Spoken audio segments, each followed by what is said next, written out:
সপ্তাহের মাঝামাঝি দিনে ব্যান্ডেল স্টেশনে ট্রেন যাত্রীদের জন্য কঠিন সময়। আজ সকাল 8:05 একটি ট্রেনের বৈদ্যুতিক তার ছিঁড়ে যাওয়ায় আপ ও ডাউন লাইনের সমস্ত লোকাল ও এক্সপ্রেস ট্রেন চলাচল বন্ধ হয়ে যায়। হঠাৎ করে ট্রেন চলাচল বন্ধ হয়ে যাওয়ায় অফিসগামী ও স্কুল কলেজের নিত্যযাত্রীরা চরম দুর্ভোগে পড়েন। প্ল্যাটফর্ম ও ট্রেনের ভেতরে যাত্রীদের ভিড় বাড়তে থাকে। অনেকেই গন্তব্যে পৌঁছাতে বিকল্প পথ খুঁজতে বাধ্য হন। রেল কর্তৃপক্ষ দ্রুত মেরামতির কাজ শুরু করে এবং 1 ঘন্টার মধ্যে পরিস্থিতি কিছুটা স্বাভাবিক হয়। তবে ততক্ষণে অনেকেই কাজে বা গুরুত্বপূর্ণ কাজে পৌঁছানোর সুযোগ হারান। নিত্যযাত্রীদের অভিযোগ, এমন ঘটনা প্রায়ই ঘটছে, অথচ আগাম সতর্কতা নেওয়া হচ্ছে না।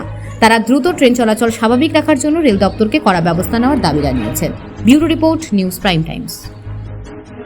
আমরা এখানেই আটকে গেছিলাম, 8:05 ট্রেনে ছিলাম। আমরা ওখান থেকে নামি ট্রেনে, তারপরে হুগলিতে যাই ট্রেন ধরার জন্য। যেহেতু হুগলি স্টেশনটা কাছাকাছি ছিল সেই জন্য হুগলিতে যাই, তারপরে ওখানে ট্রেন আসছে না, আবার এখানে রিটার্ন ব্যাক করি যে বাড়ি যাওয়ার জন্য। তারপর ট্রেনটা ছেড়ে দিয়ে চলে গেলাম। কোথায় যাচ্ছিলে? আমরা অফিস যাচ্ছিলাম, হিন্দ মোটর ডিউটি। তো এখন কি আবার ব্যান্ডেল স্টেশন থেকে আবার ব্যান্ডেল স্টেশন থেকে দেখি এবার কি করা যায়। এত সমস্যা বাপরে। আছেন এখানে? 1.5 ঘন্টা হয়ে গেল। 8:05 থেকে গেল।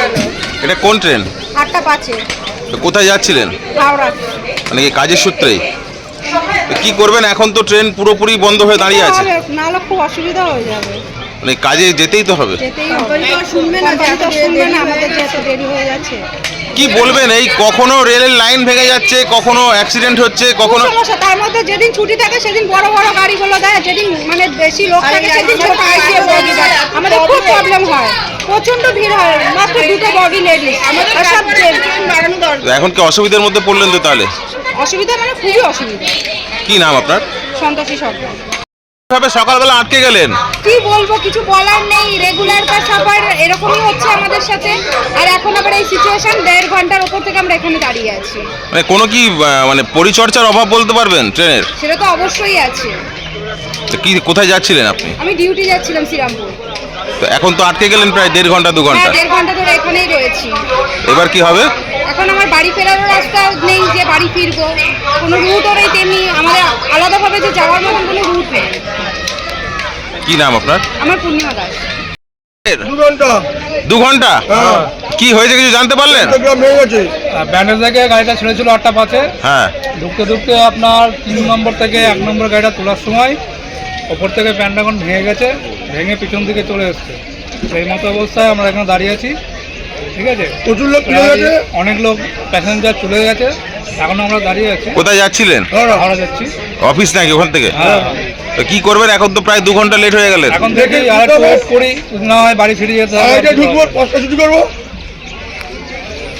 কি বলবেন, কোথাও কি কোনো রকম পর্যবেক্ষণের অভাব দেখতে পাচ্ছেন ট্রেনের? 100% পর্যবেক্ষণ, 100%। রেলের কি মেইনটেনেন্সে অভাব বলতে পুরোপুরি প্রবলেম। কি নাম আপনার? রবীন মজুমদার। আমার ডিউটি ছিল, সকালবেলায় ডিউটি ছিল, এখন দাঁড়িয়ে আছি, যেতে পারছি না। রেলের কোনো এখানে কোনো সহযোগিতা করছে না রেলের লোকেরা কেউ। অনেকক্ষণ তো দাঁড়িয়ে আছি, কী হবে কিছুই বলতে পারছে না। আজকে আমার ডিউটিটা যাওয়া হলো না। আমি একটা বেসরকারি কোম্পানিতে চাকরি করি, জানি না কী হবে আমার। কিন্তু এরকম রেলের যা ভাবমুক্তি দেখলাম, খুব আমরা সন্তুষ্ট নই। কারণ এরকম কাজের কোনো অ্যাক্টিভই নেই। এখানে যে কাজ করার দরকার আছে সেটা কোনো অ্যাক্টিভই নেই। এই 8:05 গাড়ি দাঁড়িয়ে আছে, প্রায় 1-1.5 ঘন্টা হতে চললো, তা এখনও কোনো রেলের সহযোগিতায় দেখছি না। তার যেভাবে ছিঁড়ে আছে সেরকমই আছে, কিন্তু এখন মানে রেলের কোনো লোককেই আমরা দেখতে পাচ্ছি না, বা কোনো আরপিএফ, জিআরপি বা কেউ নেই। শুধুমাত্র ওদের 2-4 জন আছে, কিছু বলতে পারছে না। ধন্যবাদ। কি বলবেন, এইভাবে কাজের তো ক্ষতি হয়ে গেল আপনার? কাজের তো ক্ষতি হয়ে গেল, কাজের এখন কি বলবো, এইভাবে কতদিন সহ্য করতে হবে আমরা জানি না। তবে এইরকম হওয়াটা উচিত না। রেলের আরও বড় স্টেপ নেওয়া দরকার আছে, কারণ সবারকার রোজ রুটির ব্যাপার আছে। কারণ রোজ রুটির ব্যাপার আছে, জনসাধারণ আমাদের উপরই সেই ভোগান্তিটা পড়ে। আপনি কতক্ষণ দাঁড়িয়ে আছেন? আমি মোটামুটি এখানে 1.5 ঘন্টা হয়ে গেল, 8:05 থেকে দাঁড়িয়ে আছি। কোথা থেকে কোথায় যাচ্ছিলেন? আমি যাচ্ছি বলাগড় থেকে বালি। আচ্ছা, বালি যাব, তো ওখান থেকে আমার দক্ষিণেশ্বর ডিউটি। কি বলবেন, কোনো না কোনো দিন রোজই প্রায় রেলের কোনো না কোনো দুর্ঘটনা ঘটছে, কোথাও কি মেইনটেনেন্সের অভাব বোধ করছেন? হ্যাঁ, অভাব অবশ্যই আছে, অভাব তো বোধ করছি। আমরা তো চারিদিকে দেখছি, চোখ কান আমাদের খোলা আছে, কিন্তু এইভাবে হলে আমরা চেষ্টা করছি আগামী দিনও হয়তো আমাদের এরকম বিপদে পড়তে হতে পারে। রেলের যা দেখছি ভাবমুক্তি, সেই ভাবমুক্তি দেখে আমাদের পছন্দ হচ্ছে না, বা রেলের আরও যে উন্নতি অনেক কিছু আছে, সেই উন্নতি আমরা তো নজরেই পড়ছে না। কি নাম আপনার? আমার নাম অসীম মালো। অসীম মালো। আপনি একজন ডাক্তার বাবু? আমি তো হসপিটালে এই হসপিটাল ডিউটি এখানে ফসে গেছে। তো এখন কি হবে? আপনার রুগীরা তো সব আটকে রয়েছে ওখানে। সবাই আটকে রয়েছে। কোথায় কোন হাসপাতাল? এই মারওয়ারি রিলিফ সোসাইটি বড় বাজার। বড় বাজারে? মারবাড়ি রয়েছে।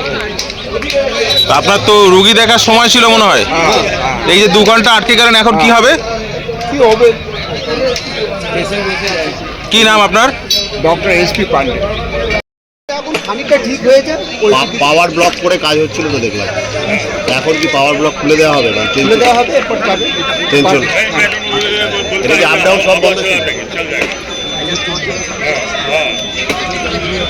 এখন ডাউনে আপে বন্ধ ছিল না, লাইন খালি হয়েছে, গাড়ি আর আপনার এই গাড়িটাই তো 2 লাইন 3টে লাইন ডিস্টার্ব করে রেখেছে। ডাউন মেন লাইন আর ডাউন রিভার্স লাইন। আচ্ছা। রিভার্স লাইন আর মেন লাইন কোনো আপেও তো ট্রেন চলছে না, আউটা হচ্ছে, দাঁড়িয়ে আছে, দাঁড়িয়ে আছে, এখন ঢুকছে না। যেতে পারবে, ও খালি আছে।